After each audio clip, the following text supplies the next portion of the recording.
All right. Good morning, good evening, ladies and gentlemen, whichever is your current time zone. I'm doing a different little setup here. Just put my phone down here on the desk in front of me. See if we get it where we want. I've got a couple little D&D figurines holding it up in place. I don't have a professional setup, so I just kind of do these as I go. Also, I'm doing this. I've got my headset plugged into my phone, and we're just going to try it this way and see how it works. So welcome to, I think this is episode 4. I skipped last week because I had a cough and respiratory stuff going on. So I still have that. I'm actually going back to the doctor again today, but we're going to try to do this episode anyway. If I cough a little bit here and there, I apologize, but these are the residual effects of all the forest fires that were going on here in Mexico City a couple weeks back. And I just have some really sensitive respiratory passageways, apparently. So, be that as it may, this episode is all about marketing. We're going to be talking about marketing for video games. Specifically, we're going to talk about what we've done with our company. I'm going to talk about my background, what got me here, my day job, etc., and go from there. It's ironic because we were actually just talking to some of you might remember her. Her name is Liz. She worked with us in the first part of 2018, I believe, as a contractor for about 6 months, and then she got a job offer from Naughty Dog to go work on Last of Us 2, and we told her, you just need to go take that, because it's Naughty Dog, and we're just little old Stormhaven Studios. That's resume material that you could really use, and they're paying a hell of a lot more than what we can afford to pay because it's AAA studio, so please go take that job. But we were talking to her recently, and she was commenting on that she was really surprised, like, because she's worked with some indie teams over the years, and our marketing department is, it's not a department, it's just me, but our marketing is way above and beyond any of the other independent games she's ever worked with, and when it comes to what we've been able to do with fundraising and getting talent to come work for our team.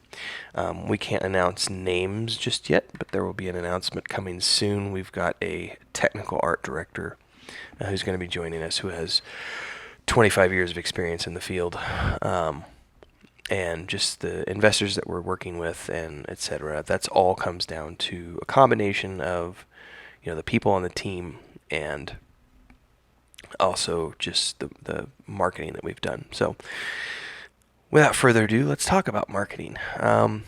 So what we've done since the very beginning is what you would consider to be a guerrilla marketing style. Now, we're not doing it to full effect. There are things that we're not doing because we're not ready to do them yet. A good example of this would be we have not yet reached out to streamers. We have not yet reached out to media outlets for interviews. We have done interviews when outlets come to us and podcasters and vodcasters want to sit down and talk with us. More than happy to make that happen. But we have not yet actively pursued those types of opportunities, and the reason is because we're just not ready yet to market our game in that way. But what we have done has all been word of mouth, and I have a little bit of coffee left. This is my second cup, so I don't need any more for the morning. That, and I got to make sure there's at least one cup for my wife when she wakes up, or I'll get yelled at. So, we're not ready for that kind of stuff yet. So we've done everything word of mouth, and it's been very successful for us. So when we first got started, it was literally just half a dozen of us, and we were just sharing stuff on Facebook. There was no intent at that point in time to do a marketing campaign. There was no intent to do anything public. It was just, hey, here we're going to share some screenshots on social media, and if you guys like what we're doing, cool, follow along.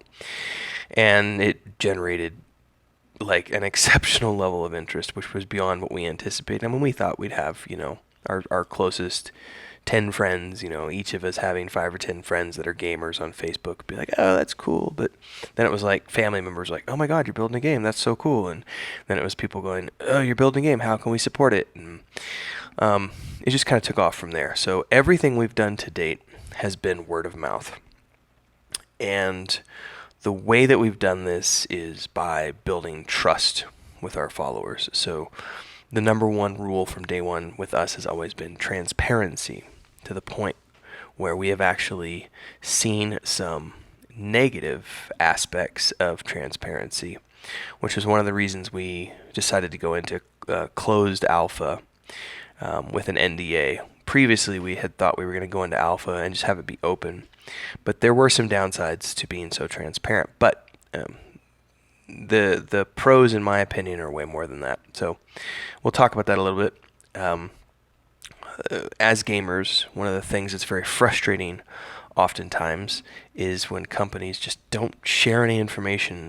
They go dark for months at a time and they don't tell you what they're working on. They don't, especially with crowdfunding, they don't tell you what the money's being used for, where the money's being used, how the money's being used. In many cases, you see money being siphoned off for things that are not related to game development, or just companies spending money in poor ways.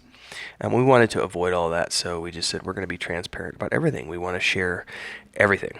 And not only that, but in my mind, documenting our process as nobodies, going from nothing to a fully launched game, was a way for us to showcase exactly what it is that we're doing and the fact that it could be done, even though it's very difficult to do.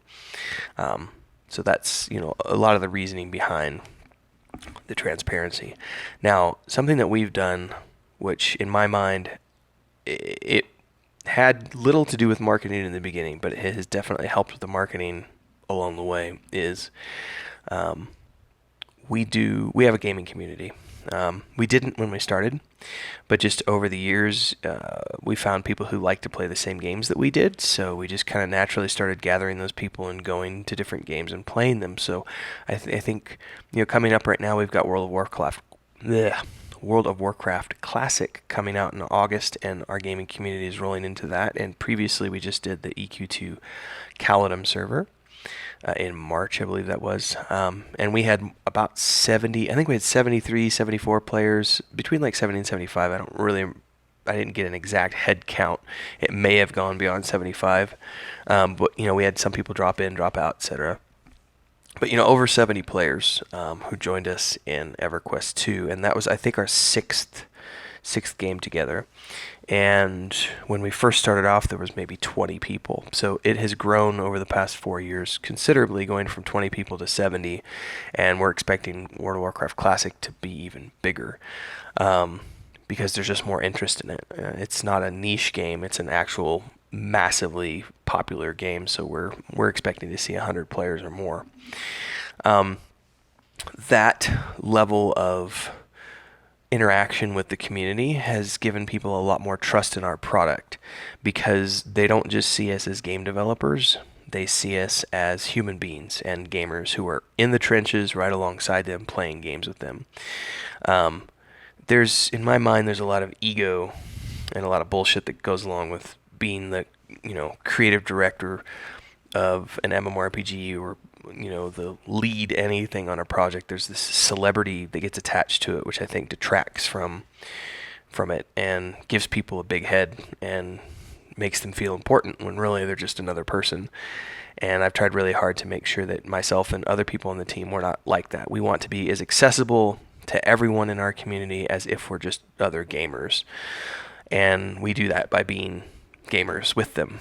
And you don't see the creative directors of other big games. I'm not going to name titles and specifics, but you don't see the developers of most companies building games actually in the trenches playing games alongside their community. Instead, it is a situation where we're the developers, give us your money, and we'll develop this title for you.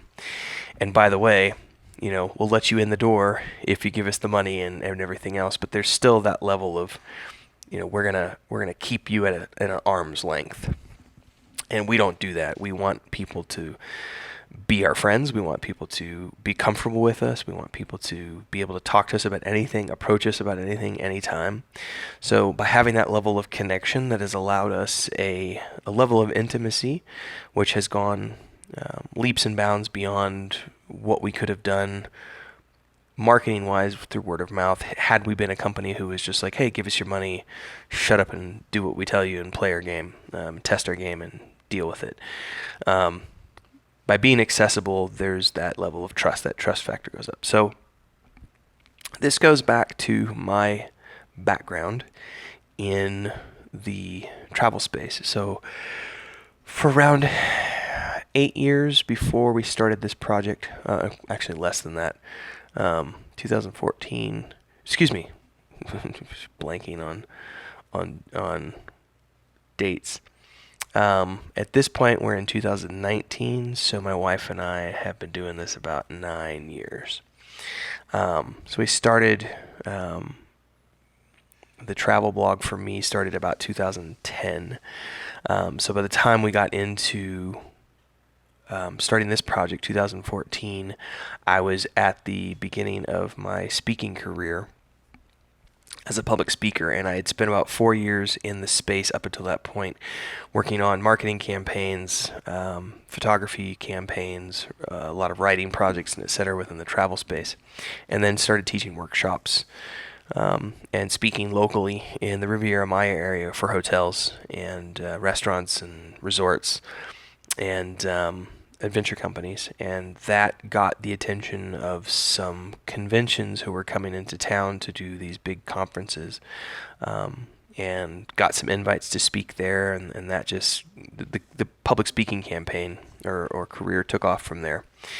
But since then, in the years since then, throughout specifically throughout 2015, 16, 17, and 18, a little bit of 18, mostly 15, 16, and 17, my wife and I were then doing 3 or 4 big events every year, and then going around the world working on campaigns for these big companies and tourism boards.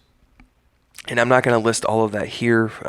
You can go, there's links throughout here. You'll find my resume, etc. But we've worked with some of the big names in the industry: TripAdvisor, Lindblad Expeditions, Costa Brava Tourism Board, Falter Ireland Tourism Board. I've mentioned this in other videos. So my marketing background prior to working on this project is pretty varied and pretty in depth, and then I have a public speaking career, and I'm still working on projects to this day. For example, right now I'm managing the marketing and social media for a smaller company right now that's a startup called Hidden Compass, which is working with a couple of girls out of Berkeley, California.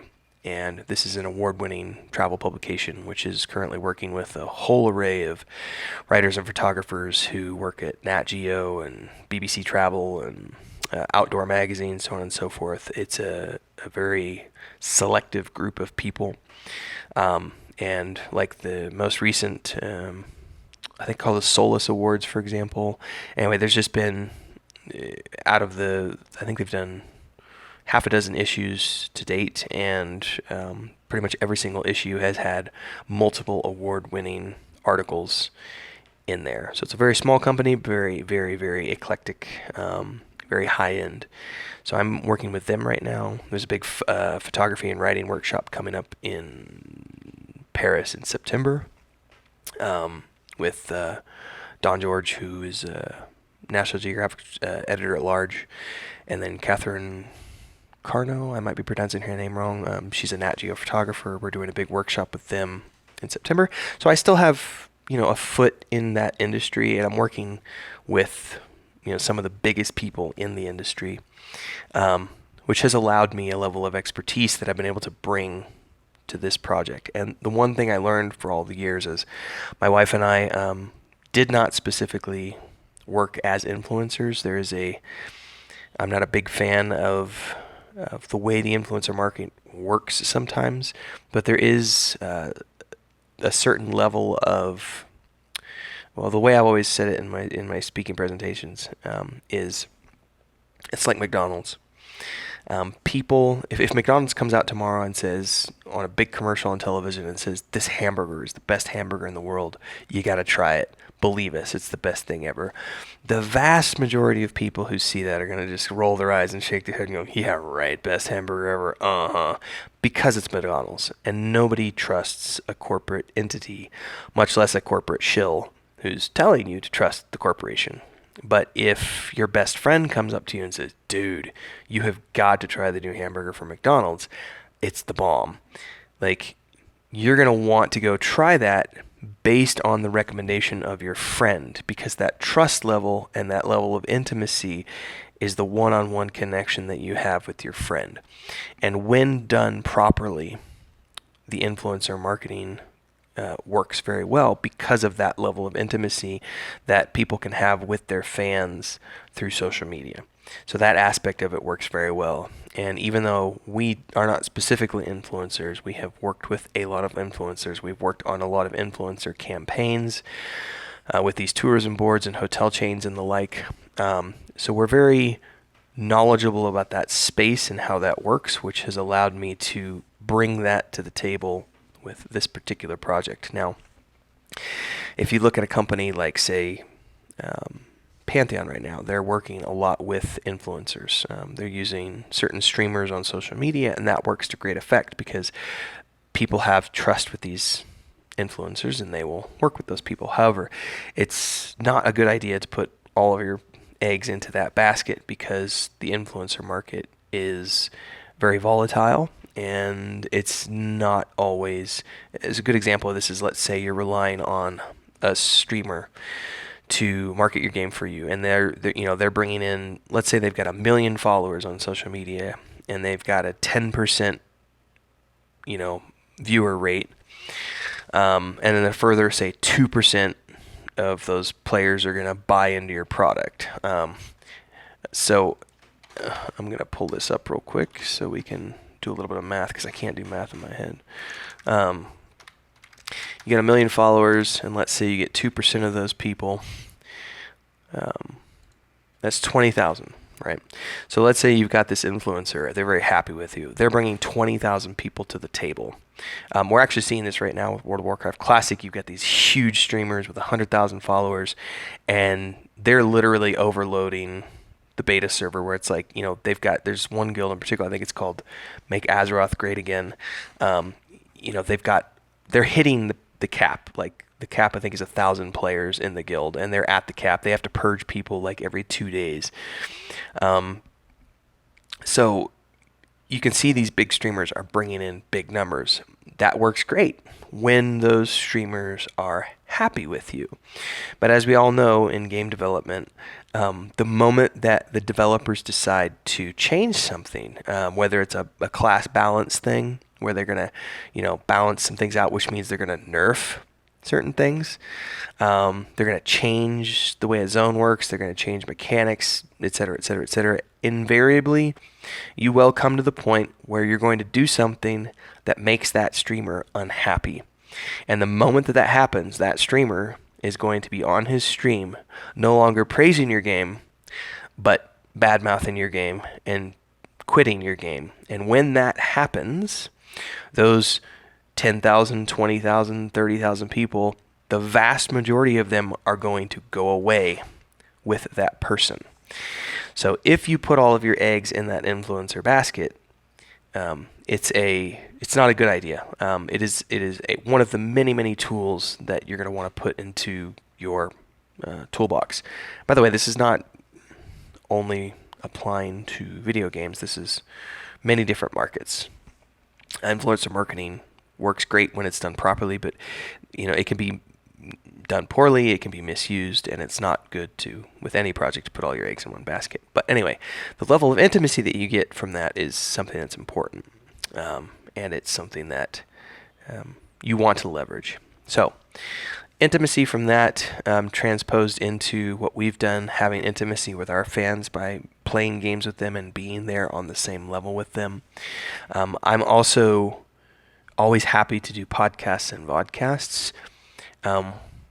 And I don't want to toot my own horn, so I don't want this to come across as arrogant, but we've had multiple streamers and vodcasters we've worked with in the past who have commented that they were very surprised that we were willing to come on their show, because they've reached out to, dozens of companies and developers trying to get those developers onto their shows, and they just get radio silence. And the reason for that is because there's a certain level of the old school way of doing things. Many marketing departments and many of these developers who are in their 50s and 60s, who are from the previous generations, they don't get the modern way of doing things per se. And there's this mentality of, well, it's not worth it for us to go on a show that's only got 20 people watching, because it's just not worth it. I'm a big dog. I need to be on a show that's got 12,000 people watching live, and if there's not, then it's not worth my time, and it's not going to be worth the investment of the company's time. And I get that, because I've been there on certain projects where we're working at a higher degree, and there is a certain level of celebrity that comes with certain projects. A big company like Nat Geo is not, probably you're not going to see their CEO on a channel, with 20 people watching, because he's the CEO of Nat Geo. And so there's a certain level of international recognition where they expect a certain amount of fanfare. However, we are not at that level of celebrity. And in my mind, every single person that I talk to, that I get a chance to discuss our game with, I get a chance to share my passion with, is someone that can become a fan of our project. And each one of those people is going to have anywhere from half a dozen to a dozen people in their direct circle that they're going to be able to talk to about our project. And if I am able to share my passion with that person, they're going to get infected with that passion, and they're going to become as enthused about the project as I am. And they will then, in turn, do the same for their 6, 7, 8, 12 friends. So I've always looked at it like that, and said that if I can convince one person that our game is going to be fun for them to play, and I can infuse them with the same passion that I have, they'll go out and do the same for half a dozen of their friends. And in our game, we're looking at 8-man groups. So my objective here is to have that one person convert 7 of their best friends, of their gaming friends and family, etc., to become fans of our game. And that's a full group. And when I do a stream with, say, someone who's only got 20 viewers, I don't really care, because I'm able to get on the show and show my enthusiasm for my project. And I'm not only convincing the hosts of that show, I'm also convincing the 20 people that are watching, or maybe even half of those, or a third of those. It doesn't really matter. I'm just looking for that one person. Because even if I'm on a show with only 10 people, if one of those people loves my game and can get enthused enough about it that they want to go share it with their friends, my job is effectively done. I've done my job as a marketing manager and spreading word about our game and publicity. So I've never been afraid to go on small shows and small podcasts, because at the end of the day, it's all publicity for our project. And because we're not at that level of celebrity, there's no reason for me to say no to anything. Saying no is really stupid in my mind, because especially in a business like game development, and with a project that's an independent title like ours, we don't have hundreds of millions of dollars at our disposal. So every single person who can bring 8 people to the table, that's a few $100s. And when you start adding that up over the course of, dozens of people, you get 100 people, that's several $1,000s. You get 1,000 people, that's, tens of thousands of dollars, and so on and so forth. So on a small project like ours, where, you have numbers that are realistic in mind. We're not trying to be a Blizzard where we're going to have millions and millions of players, but we do have numbers in mind that we're shooting for. In the very beginning of this project, we always said that our minimum goal is 5,000 players, and that's that was a goal that was way back in the beginning of the project, before we really knew the numbers that we could realistically attain, and that was a very low number. And, when we did the math on all that and cost of business and everything else for 15 people on the team, it allowed 15 people to make, after expenses and everything else, everybody was going to make $40,000 a year on this project. And that's not AAA wages. AAA wages are $100,000 a year, minimum. So we're looking at a small project that can keep, 15, 20 people happily employed. So we looked at those numbers and said, if we can get $4,000 a month, $5,000 a month, whatever, to everybody on the team, with only 5,000 people, that's a realistic goal. And we're going to do way more than that, just as an FYI.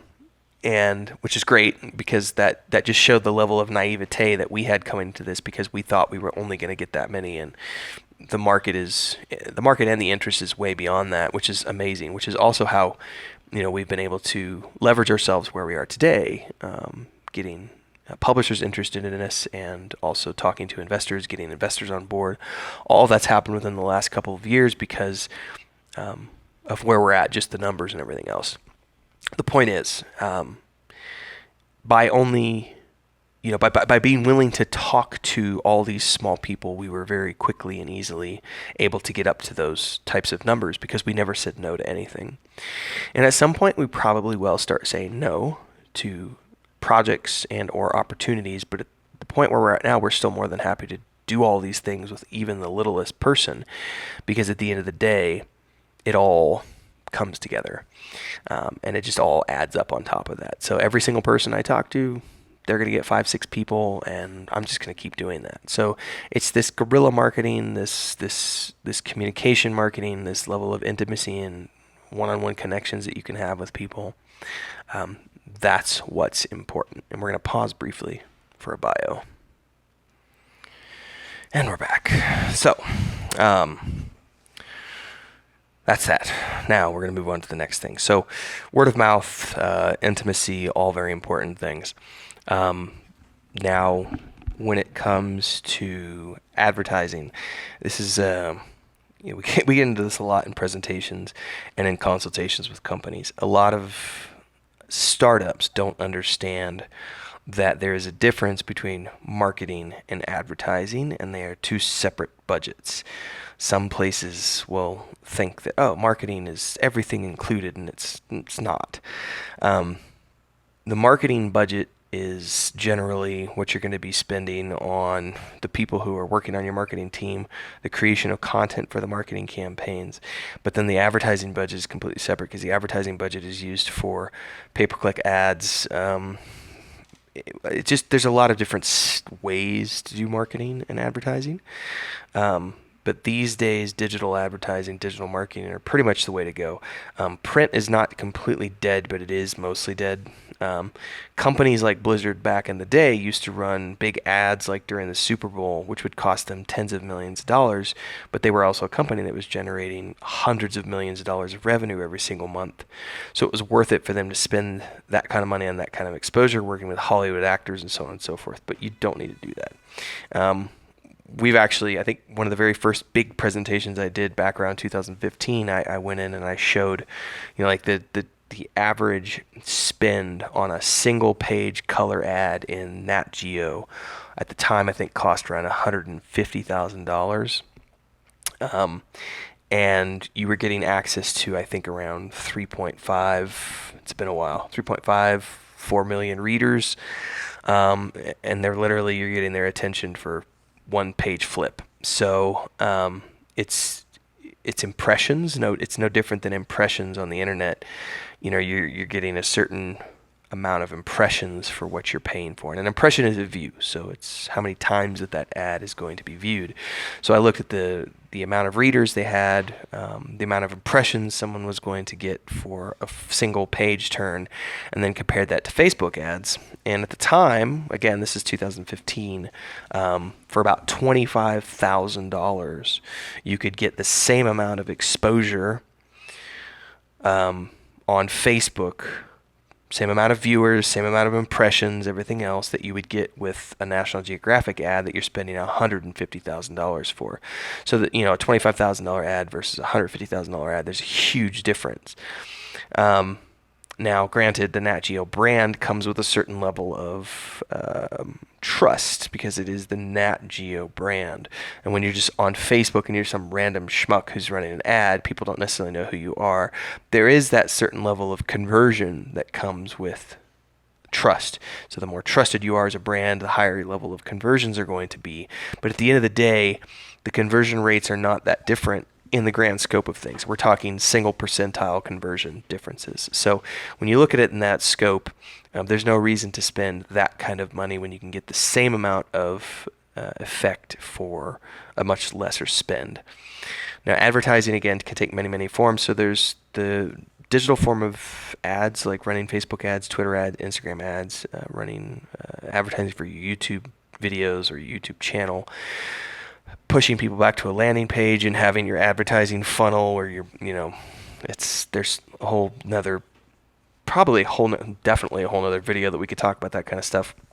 There's also the pain of you're paying Instagrammers and influencers on Twitch and so on and so forth. Some people are willing to do it for free, especially if they're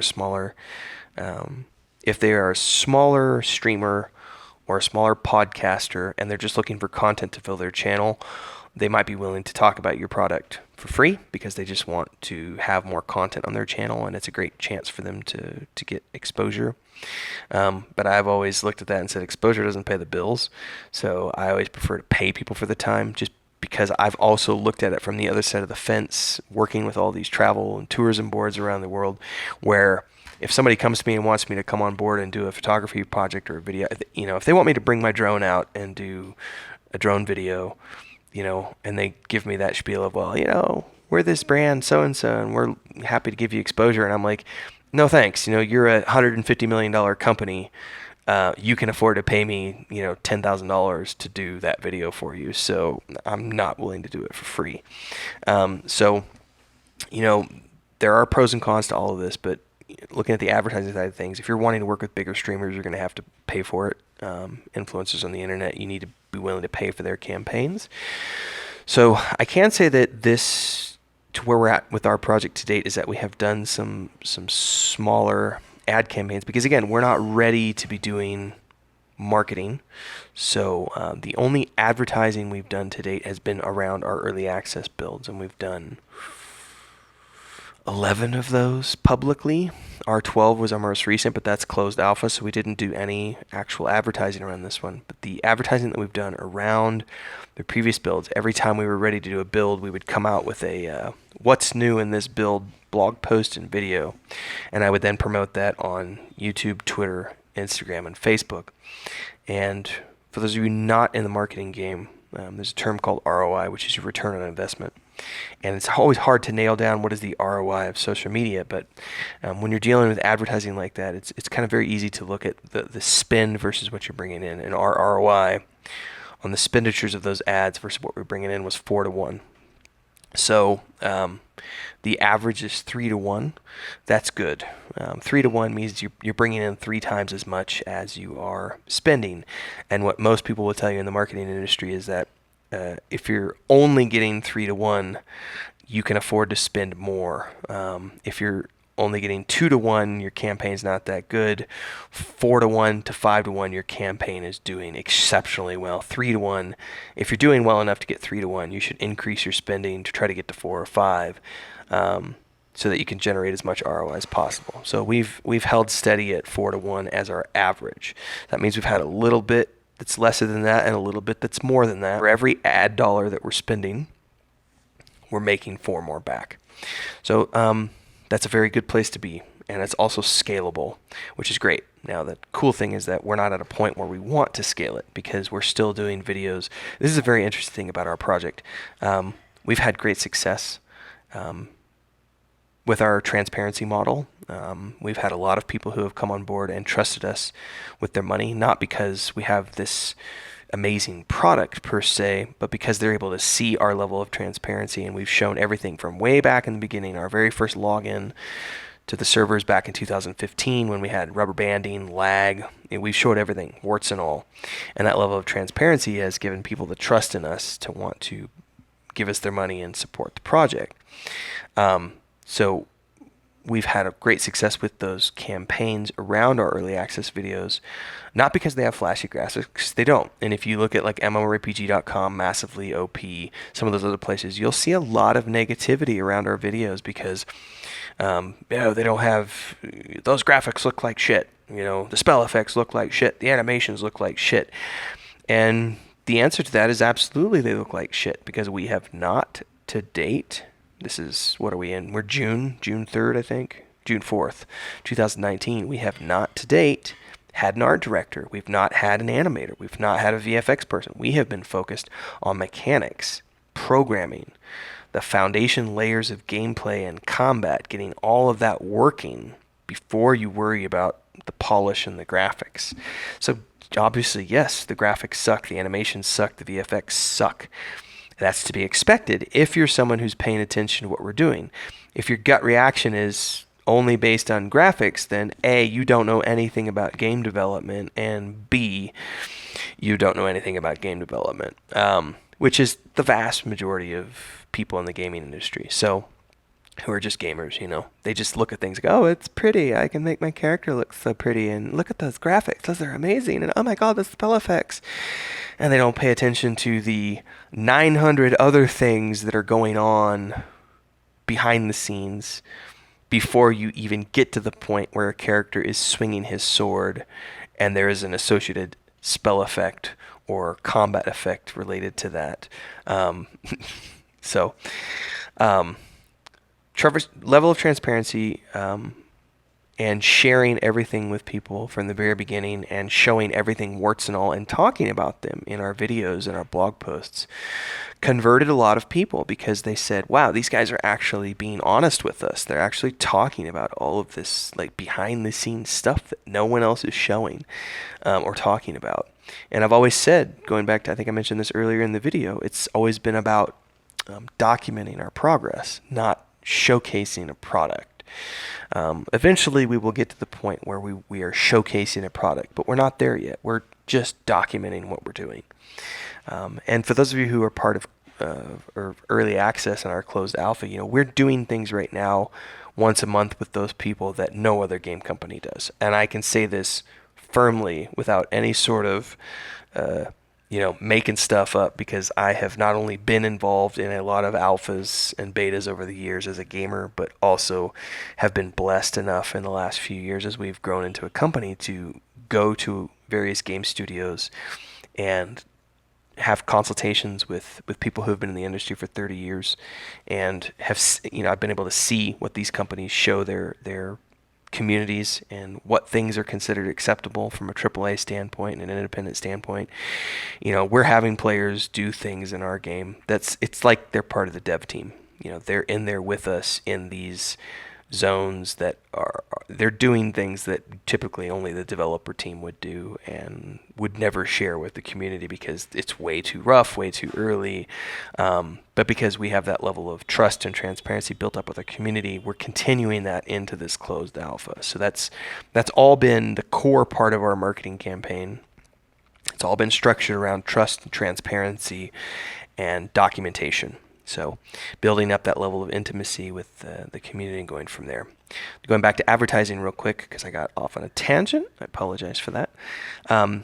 Advertising for us is always going to be rooted in the digital world. I've had great success in all the campaigns I've worked with outside of this in the travel industry, and I'm bringing that to the table with this. So right now, we're focused on, we're not doing any right now because we don't need to, but early access builds, we were using digital advertising. And when we get to the point where we have a far more polished product, we will, again, be back into digital advertising. And also, the typical gamut, podcasts, streamers, media outlets, so on and so forth. Conferences are one thing where it's great to go. But I would say this for anybody, I don't care what industry you're in, it's great to go if you can get invited as a speaker or a co-speaker, or you're on a panel. But I would not go to a conference. I would not pay money to take my product to a conference, no matter what conference it was. Would not pay money to take my company there or my product there, because I don't think it's worth it. However, conferences are very important, so that's why I said if you can go as a speaker, co-panelist, or whatever, you should definitely go, because exposure is great. Getting interviews with the media is great, so on and so forth. If you can get on a panel, let's say you're working with a specific software product, and that company is going to be at a conference, and you would like a chance to showcase your game by being with that person in their booth, and showing the public what that product is capable of doing and what it has done for your game. That's a great way to go to a conference, have a booth, have your product on display without having to spend any money of your own to get there, because the other company is going to be paying for you to come. That is a very smart thing to do. But this idea of shelling out, $75,000, $100,000 at a place like E3 or Gamescom or something, if you're at the level, this goes back to the studio versus remote thing. If you have a budget that is millions of dollars for a marketing campaign, by all means, spend $100,000 and go to E3, because the exposure is going to be great and it's going to look good on YouTube and so on and so forth. But for a small independent company, there's no reason for you to be spending a whole year of someone's salary to go to a conference if you can get there for free. And there's also so many of these smaller conferences, not just like, all the PAX cons, but there are lots of little independent games conventions and Comic Cons and stuff. Not the main Comic Con, but lots of little comic conventions around the world that you can go to, and they might only have 1,500 people who are showing up. But if you get 200, 300 people from each one of those conferences who are exposed to your product, and you do that 10 times over the course of the year, then you've just got a potential 2,000 to 3,000 customers. And if each one of those, going back to that whole passion intimacy thing, if those 3,000 people are convinced enough to want to play your product and they go out and talk to their 5 friends, that's no longer just 3,000 people, that's 15,000 people. These are the things where word of mouth can be very important. So it all kind of ties in together when you're doing digital advertising, working with influencers, working with streamers, working with podcasters, going to conferences, getting interviews with the media outlets to get into these publications, to get into YouTube videos, and so on and so forth. All very, very, very important. We're doing something else that's slightly unique also, in that we also have a book available, and we were working on the tabletop version as well. So that allows us to not only do tours for the video game itself, doing the conference circuit for the video games and doing podcasters, vodcasters, streamers, influencers, etc. within the video game space, but we have a product that is a novel. We have the book series, and then we're going to have the tabletop series, which also allows us to do marketing within those independent spheres of influence. So we have 3 different products. Actually 4 if you count that we're also working on the cookbook.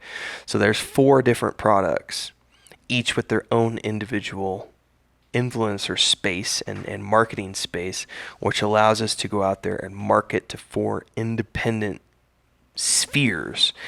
And all of that is revenue for our studio. So we're not just related to the game. Obviously the game is the primary breadwinner, but all of these peripheral products relate back to the IP. And when you're marketing on a scope of that level, you don't want to just focus on the one thing again. You don't ever want to put all your eggs in one basket. So with us, we've got this overarching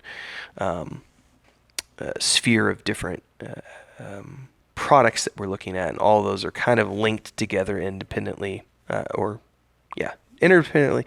They're dependent and independent of each other, but it's all related to the same IP. So, if you're planning on selling 5,000 copies of your book, you're obviously not planning on 5,000 of those people playing your product. But if you can get 500 of those people or 1,000 of those people to play your game, then you're converting a portion of your audience. And then also the tabletop, you might sell 1,500 copies of your tabletop game, and if 300 to 500 of those people are going to come back and play your mmorpg, and each one of those people talks to their friends to get those friends to play, so on and so forth, it all comes back on itself. So it's just a overarching marketing thing.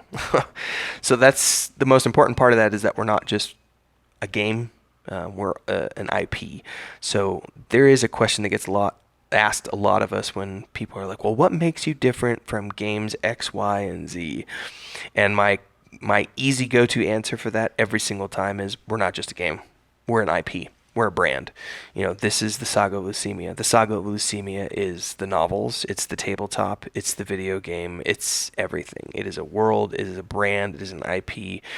Honestly, the model that I looked at since the beginning was Wizards of the Coast. I said, I look at what Wizards of the Coast did in the 80s, where they had the Dragonlance novels and the Forgotten Realms novels, and they were also producing the tabletop, D&D games, Dungeons and Dragons, and then they were also producing all of these video games for the Dragonlance series, for the Forgotten Realms series, and they were working with lots of different authors and lots of different developers and etc. and just working and serving as a publisher and the owner of the IP. And I said, that's exactly what we're going to do. That's our marketing model. That's our business plan. And it's worked very well for us so far, and it's just continuing to grow. It is a very good model, which, by the way, this also comes back to something that we're doing that no other companies do. And I obviously wrote the first book in the series, in the Saga of Lucimia series, and my novels, those series of 4 novels, are serving as the base for the video game and the tabletop game, but we're also inviting other authors into that space. So the first thing we're going to be doing is we're going to be working, I believe, schedule might change on this a little bit, but the first thing we're going to be doing is we're going to be working with some other authors in the tabletop space who are going to be coming in and helping us work on the tabletop game and also creating modules for that game. And then the next step will then be working with independent authors who we're going to invite into our world and say, pitch us on your ideas and we'll work with you on those. And then we'll have these authors come in and work on series, a trilogy of books within our world, set within our lore. So this all comes back to the marketing of, having a scope beyond just a video game. And by the way, I'm not spilling any beans, but we've talked about this publicly for, the last 3-4 years with people about our plans for the scope of what we're working on. So this isn't secret to anyone. Obviously, we're not talking numbers at this point. So that's the stuff that we get to keep behind the scenes. What else can I talk about marketing? Never underestimate the power of just talking to people and one-on-ones. It's just something that, whether it's talking to somebody in a podcast, a vodcast, face-to-face, you should never say no. Really, there's no reason to say no to someone. If you have 10 minutes of time and you can share 10 minutes of excitement with that person, that will turn them into a fan and a customer. So for those of you who are watching, I know that some people get offended when they get called a customer, but at the same time, it's business and we're talking about marketing. So that's what, you have to put on your marketing hat when you're thinking about this. Everybody is a potential customer. And just because someone's a friend doesn't mean they can't be a customer. People have this dirty, negative connotation with being called a customer, but there shouldn't be. I have many friends who I support as artists. I am their customer. They create books and paintings and tabletop games and video games and music that I enjoy in my life, and I'm more than happy to pay for that art.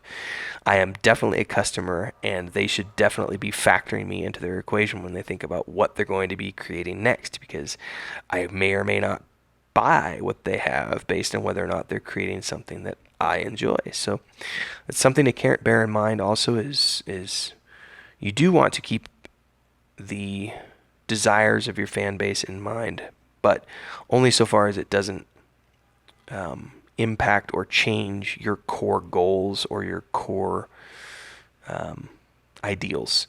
Going back to that streamer example, I said if you get the one streamer who doesn't like what you've done in a patch and he takes his 10,000 followers off to another game, this is a big problem with these smaller independent projects where they've only got, say, 50,000 people playing the game. If a 10,000 person chunk leaves your game to go play something else, that's a huge hit. And so you have to be conscious of that kind of stuff, but at the same time, you don't want to be pandering to these people just to keep them, 100% happy. But at the same time, you don't want to drive off your player base. A lot of people like to look at Blizzard and say that, especially with their blunder with BlizzCon this year, where they came out and said, hey, the next Diablo is going to be a mobile game. And then everybody booed, and they were like, from the stage, we're like, what? Do none of you have mobile phones? They just failed to understand that their existing audience has zero interest in a mobile title. Does that mean that there isn't an interest in mobile titles? Absolutely not. And I wrote a Mondays in mmorpg article, a blog post on this about, the demand for mobile titles is huge. It's bigger than ever. That's why all these companies are invested in mobile titles.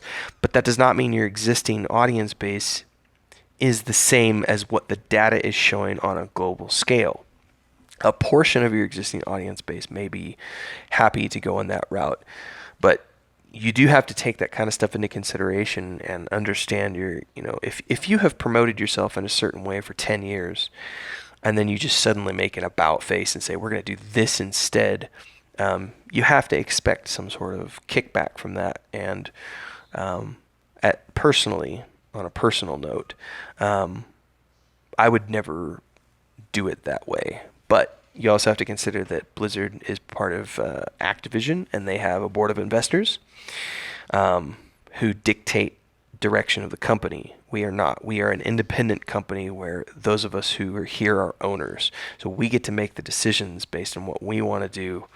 So we get a chance to align our personal vision and make sure that the people we're bringing to the table are people who align with our vision of what we want to create.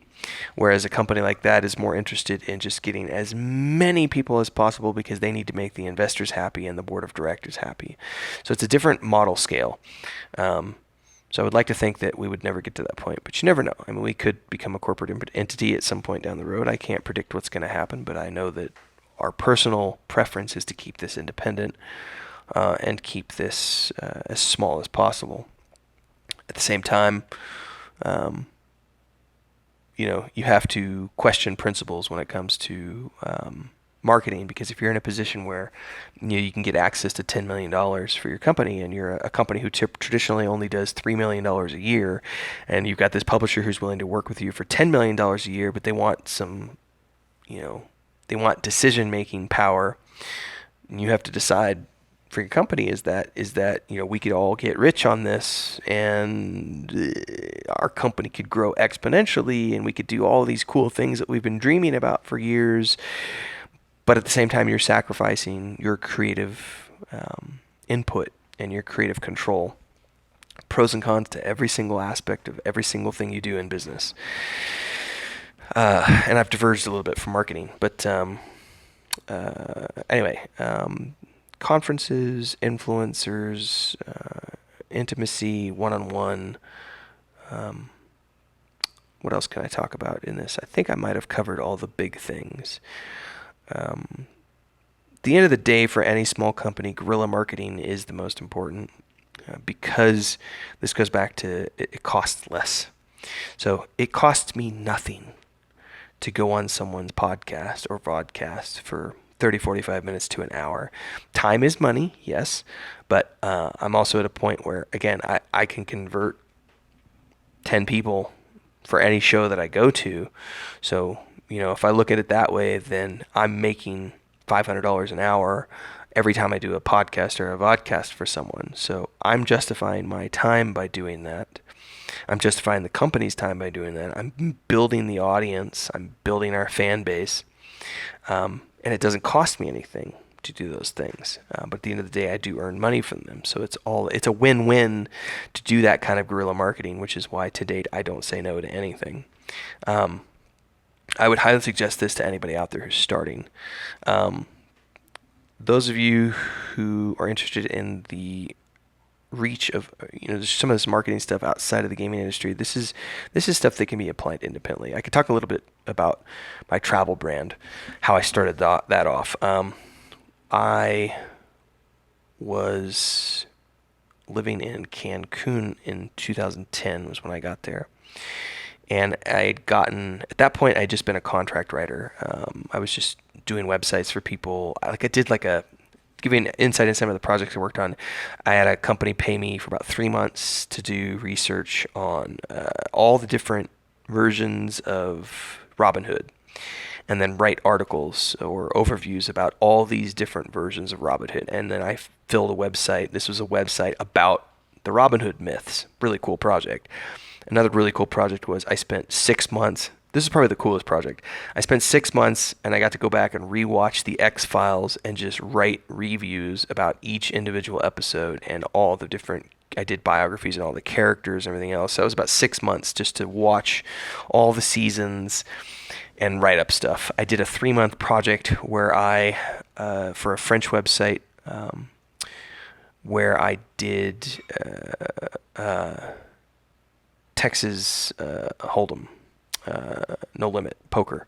Ironically, after I did that project, I got hooked on Poker Stars, I think it was called, or pokers.net, something like that, poker.net. Anyway, ended up playing poker part-time for like 6 months after that, and I was making about $1,500 a month playing online poker. So, I mean, I was reasonably decent at it, but playing multi-tables and just doing championships for, doing these like $10 championships, but you're running 10 tables at a time, and it's really, you're not playing every hand. It's just literally you're just fold, ace, ace, all in, fold, king, ace, all in, that kind of stuff. You're not. It's not strategic poker. It's just literally you're playing 10 tables, and you're just playing the odds at that point. But it worked, and it made a good hourly wage. But after about 3 months or 6 months of doing that, I got really bored with it. It was like, this is not what I want to be doing for a living. But it was a nice way to make some cash. I also did some really boring projects, like the project I met my wife on.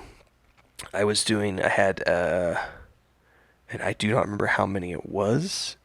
It was a $10,000 project, and I had to write, it was a lot. It was like 1,500 articles or something. Not even articles, they were hotel descriptions. This is the boring side of SEO back in the day. So I was doing these like little 300-word descriptions for all these hotels throughout England. And it was just mind-boggling, grueling. I was doing 50 of those a day. It was what my goal was. 50 of these 300-word articles a day. So to put that into perspective for people who are listening, that's 15,000. Think about this for a minute. 15,000 words of content a day for those of you who are writers. And that's an obscene amount when you think about if you're typing everything out. But really what I was doing was just copy-pasting. If I've got 25 hotels that are in London, then I know that a certain part of those articles are all going to be the same. So we're going to be talking about the exact same location landmarks. It's close to these 10 things, West End, blah, blah, blah, Buckingham Palace. But then the only thing that's going to change in those articles is the amenities, the number of hotel rooms, so on and so forth. So it's very easy to just copy paste and just be changing portions of that. But it was mind-gruelingly numbing. And it was 12 hours a day sitting in my studio apartment and just doing that. And then just not be insane, I would leave at night and I would go edit at a cafe down the street, and that's actually where I met my wife. And I did that. That was a 6-week project. So you're making $10,000 in 6 weeks, and then you take 3 months off or whatever you want to do. In my case, I took like 3 months off and went to Colombia to do research for another thing. Anyway, I was living there. I got contracted to do a guidebook for Cancun. And somebody asked me, he's like, "What have you ever considered, doing this travel blog thing?" And I'm like, "What's travel blogging?" And it was a thing that had just started, a few years before that, become popular. So I started doing that. I started blogging about life in Cancun, and that just kind of, I was the only person at the time living in Cancun, blogging about living in Cancun. So we did all these articles on Cancun, videos, photos, etc. And then I eventually put out this guidebook called Living Like a Local in Cancun, which became a bestseller and was selling dozens of copies a week. It was ridiculous. Hundreds of copies a month during the high season. And I had a good, 4 or 5 year run with that book. It actually still sells copies today, and I haven't updated it in like 3 years, I think. Anyway, that got me into that, and then I had to learn how am I going to market this product? Like at the time, this was circa 2010, so Facebook advertising at the time didn't even exist. By about 2015, they had brought advertising onto the Facebook platform. I think around 2014, 2015, if my memory serves correctly. And back in the day, it used to be really easy to do Facebook marketing because everybody's got a unique ID on Facebook, so you can just plug someone's URL into this ID finder, and it gives you a number that's associated with their account. And so what you could do then is you could plug all those numbers into a spreadsheet, put that into the advertising system, and then you could literally advertise to all those unique people. So what I would do is I would go into these groups of travelers who I knew were interested in Cancun, coming to Cancun, had already been to Cancun, were interested in Mexican food or Mexican culture or all this other stuff. And I would just go into these groups that had 5,000-6,000 people, and I would spend a week, and I would just mine names. I would just take people's names, copy paste, put it into that program, get the number, paste that into my Excel sheet, do that for a couple of weeks, have this list of like 8,000 people. Then I would run an ad to those 8,000 people. And at the end of the day, I just was doing that for about a year before Facebook changed all their rules on the advertising system. But I was able to make a good chunk of change doing that. My first book I sold about 50,000 copies of, with a very minimal amount of expenditures, because I was able to target people who were primed and ready to buy those products. Now, later on, Facebook changed the rules and said, well, you can't target specific people like that unless you have their list, unless you have their ID from an app. So now the way it works is you can only have access to their ID if you have an app that's on the Facebook platform or an app that's working with the Facebook system, and then you can have access to people's information that way. So it's a little more challenging these days, but the Facebook advertising system is also the most powerful on the planet, way more powerful than Google Ads. It's different. So there are different rules to using Google Ads as there are to doing Facebook ads, just as there's different things to consider when doing Twitter ads versus YouTube ads. But the thing I really like about Facebook is, to give you an example, one of the first workshops I ever did in Cancun, we had already been doing book sales for a couple of years. We had done a couple of presentations locally and some workshops, and I decided to advertise. So I spent about $10 is all I spent on these two Facebook ads. And the place we had at the time had a big balcony and patio out front and everything. And we used to have, we had our workshops, and we would have, 30, 40 people and show up. And I was like, I'm just going to do these ads and see if people want to show up on like a Saturday and Sunday for these workshops. And I plan on doing one for each day, one Saturday, one Sunday. We had so many people sign up from a $10 Facebook ad, and all I was doing was advertising to people within a 10-mile radius on Facebook. And ended up having so many people sign up that we had 3 workshops each day. I literally talked for about 12 hours. I had no voice for the week following. Because we had so many people show up that I did 3 each day, 3 Saturday, 3 Sunday instead of 1 each day. So I literally just did a 2-hour presentation, 2-hour presentation, 2-hour presentation with about an hour of Q&A in between. So it was like 9-10 hours of just talking. So we got a ton of people to show up, got a ton of consultations from that. We got a ton of private contracts from that to go work on people's marketing campaigns. So Facebook is a very powerful advertising tool for certain things. Also, you can't knock, not necessarily relevant to video games in particular, but something my wife and I did when we were getting going in the local space, because we were doing photography and videography and marketing campaigns for hotels and restaurants and tour companies. So the first thing is just email campaigns. So I think it was December of 2014, my assistant, we had a live-in assistant with my wife and I for about 18 months, Devlin. And he and I and my wife just literally sat down for a month, and we sent out about 6,000 emails. No automation. It was just us going through and manually. We went through TripAdvisor, if I remember correctly, and just found the email, contact emails for all these different websites. And we just sent out these shotgun emails to all these 6,000 emails and got a boatload of clients that way. And then the next thing my wife and I did was we literally printed up about 1,000 business cards, and we just hit the streets. And we'd already worked with a few dozen companies by this point. We had dozens of appointments lined up for other campaigns, and we just literally went door to door with business cards. And we would spend about 3 hours a day, go out in the morning before it got hot, because Cancun is tropics and it gets nastily hot by like 10, 11 o'clock. So you'd go out at like 7 in the morning, and you just start walking, and you just quadrant off the city and go place to place. Now, you can do the same thing in video game space, where if you're looking to market your product, you just start making a list of media outlets. You start making a list of podcasters. You start making a list of streamers. You start making a list of YouTubers. You start making a list of people on Facebook, Facebook groups that are dedicated to gaming. You start making lists of multi-game guilds that are going to be interested in what you're building. Wink, wink, all the things that we're doing. And then you just start hitting all these lists and of emails and contact points. And now we've got more and more stuff available to us because now there's Discord groups, and there's lots of different ways and places that people are gathering for gaming. So it's not difficult to market in the current environment if you're willing to take the time to do it.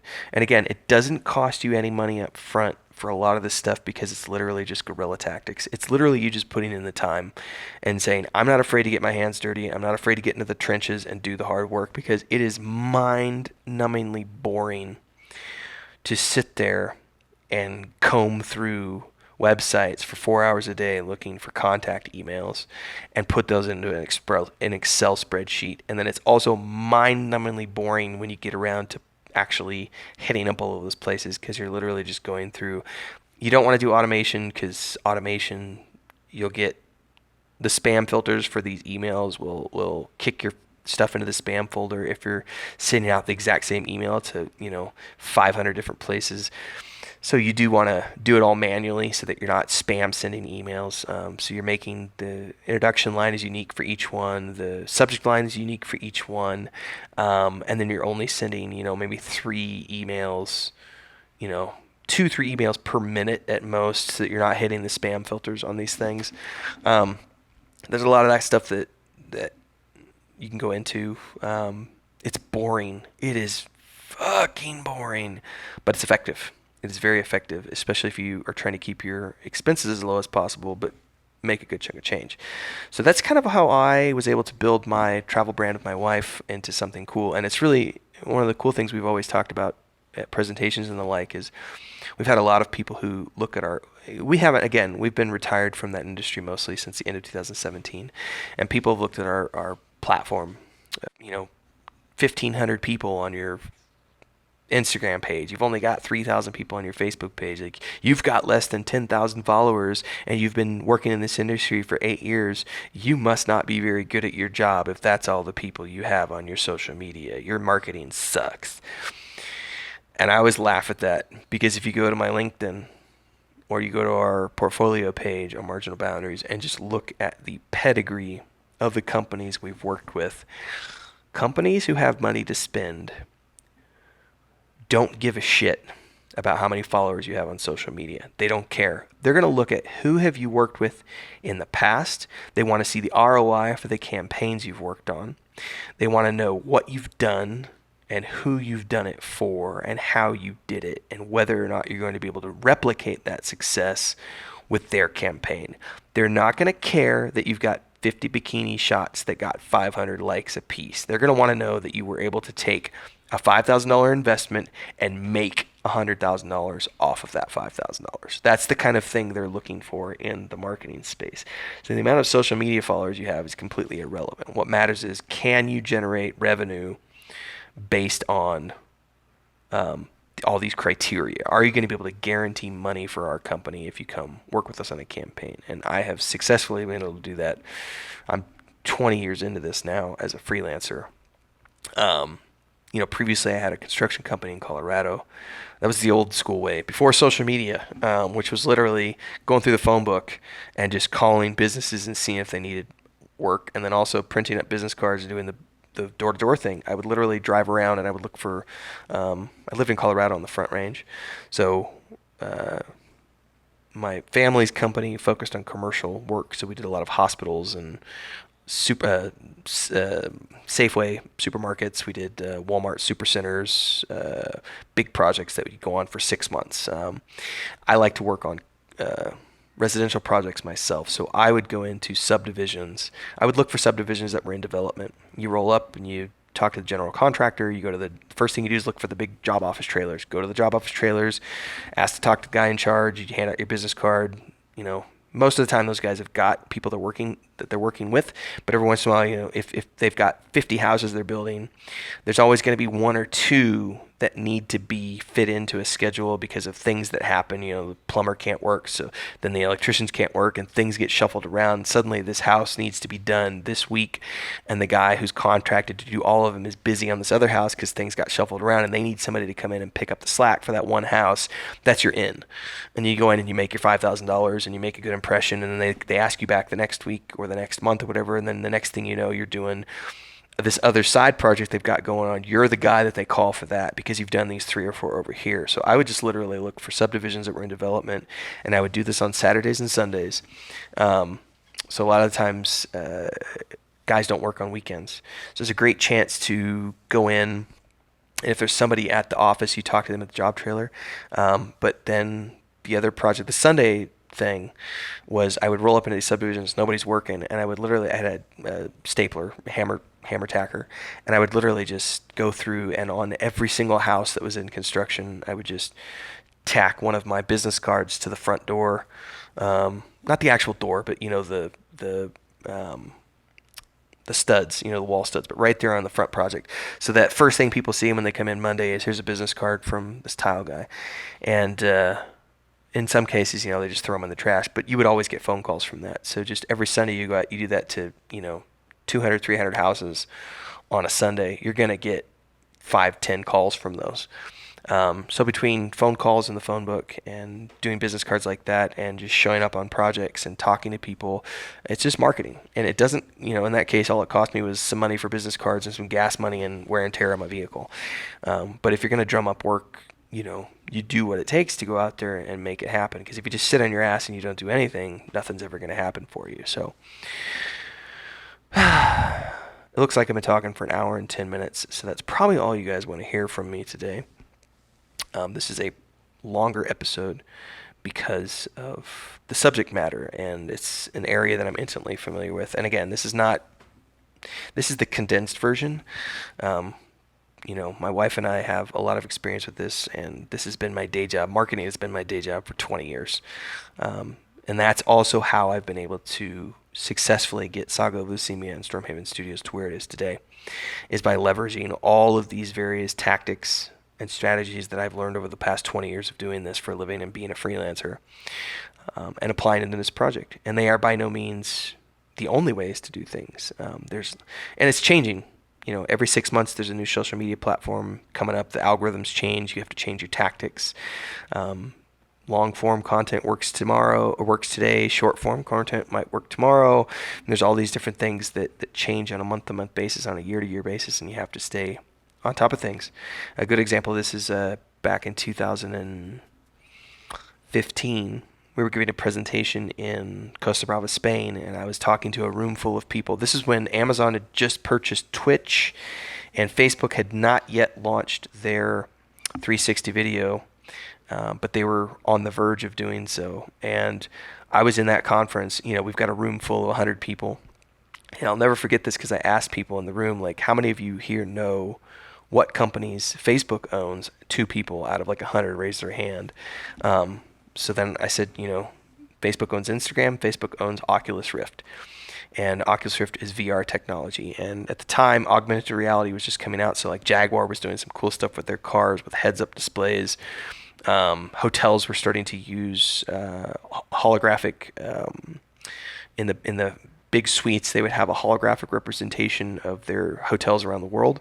So these high-end guests who are spending $10,000 for a weekend at the hotel have a chance to look at this holographic display, and that gets them anticipating and excited about going to the hotel in Hawaii or the hotel in the Philippines, because they're able to see a visual representation of that with augmented reality and holographs.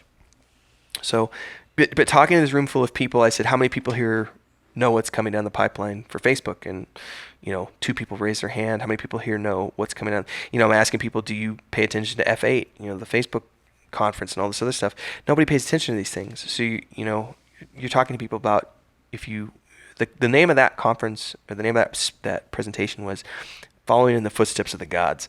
And I was talking about Google and Facebook in particular being the gods of the internet. And if you really want to know what you need to be doing with your marketing campaigns, you have to be paying attention to what these companies are talking about at their public press conferences, because they're coming out and telling you what their next 3 to 5 year plan is. All of these earning calls with their investors and their board of directors, these are made public so that, and if you pay attention to these things and you pay attention to their conferences, you'll know what you need to be doing for the next year ahead of the marketing campaigns. It's very important to pay attention to those things so you know what you need to be doing for your strategy, as well as using the old school things that still work today. So that's the short version of marketing. Hopefully it helps you guys out. Don't forget to check the previous 3 episodes out of the Diary of an Indie Game Dev series, and stay tuned because we'll have some more episodes coming to you later.